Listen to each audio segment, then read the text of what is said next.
ध्यान दीजिए। मैं आपको क्या समझाना चाहती हूँ इस कहानी से, कि थोड़े थोड़े प्रयास से ही हम किसी और की और अपनी स्वयं की जिंदगी को भी बदल सकते हैं।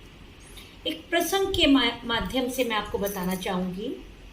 एक लड़का था, अपने रोजमर्रा की जिंदगी से जब वो थक जाता तो जाके समुद्र किनारे बैठ जाता। वो रोज देखता था कि एक बूढ़ी अम्मा समुद्र किनारे जो भी कछुए होते थे उनको पकड़ के, उनकी जो आपने देखा उसके ऊपर की जो शैल बना हुआ होता है बहुत सख्त होता है, उसको साफ करती थी धीरे धीरे। वो कई दिनों तक देखता रहा। एक बार उसने हिम्मत करके पूछा, अम्मा अम्मा ये आप क्यों करती हो, क्या कारण है, आप कुछ ही कछुए के कर पाती हो, इससे क्या फायदा है आपको?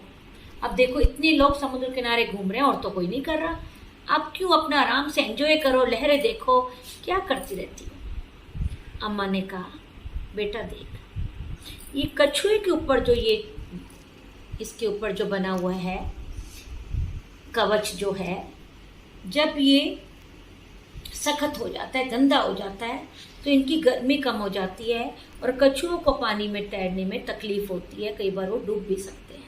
मैं इसको साफ करती हूँ नियमित रूप से।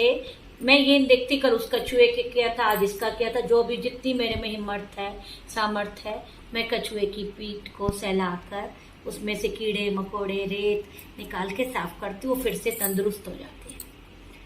बच्चा कहता है, अम्मा मुझे तो समझ नहीं आ रहा। अम्मा कहती है, देखो आप, मैं आपको ये कहना चाहूँगी, कहने को तो वो अम्मा पढ़ी लिखी नहीं थी, लेकिन उसने समझाया कि हम थोड़ा थोड़ा भी प्रयास करें तो दूसरे का जीवन बचा सकते हैं, दूसरे के जीवन में खुशियाँ ला सकते हैं, और दूसरे की ये अनुभव करेंगे हम कि दूसरे की खुशी में ही हमारी खुशी है।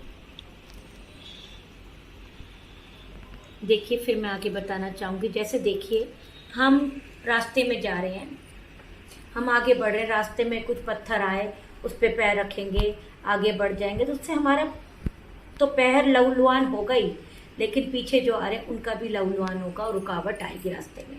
उस पत्थर को उठा के हम एक तरफ रख देंगे, मतलब तो अपने आप ही हम आने वाले का भी और रास्ता सुगम होगा, और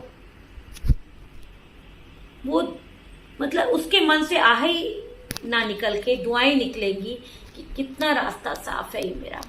अगर हम किसी की और के रास्ते साफ करेंगे तो परमात्मा हमारे रास्ते अपने आप साफ करते हैं, हमारी अलाय बलाय टलती हैं, तो विघ्न बाधाएं दूर होती हैं, परेशानियां दूर होती हैं। वो अम्मा जो थी अपने में खुशी जैसे महसूस करती थी, ऐसे ही हम भी, हमारे अंदर शांति का अनुभव होगा, खुशी मिलेगी हमें जिंदगी में। इसलिए सदा ही प्रयास करते रहे, रुके नहीं, जीवन चलायमान है, चलते रहे चलते रहे चलते रहे। अब देखिए, कोरोना का टाइम था, कितने मुसीबतें आई, कितने परिवार के परिवार उजड़ गए। जो डॉक्टर थे उनके हाथ से वो देखते कि मरीज के पास जाते, कितने उनके हाथ से ऐसे भी हुए कि मरीजों की मौतें हो गई, मतलब अपने आप ही स्वाभाविक ही कोरोना के कारण।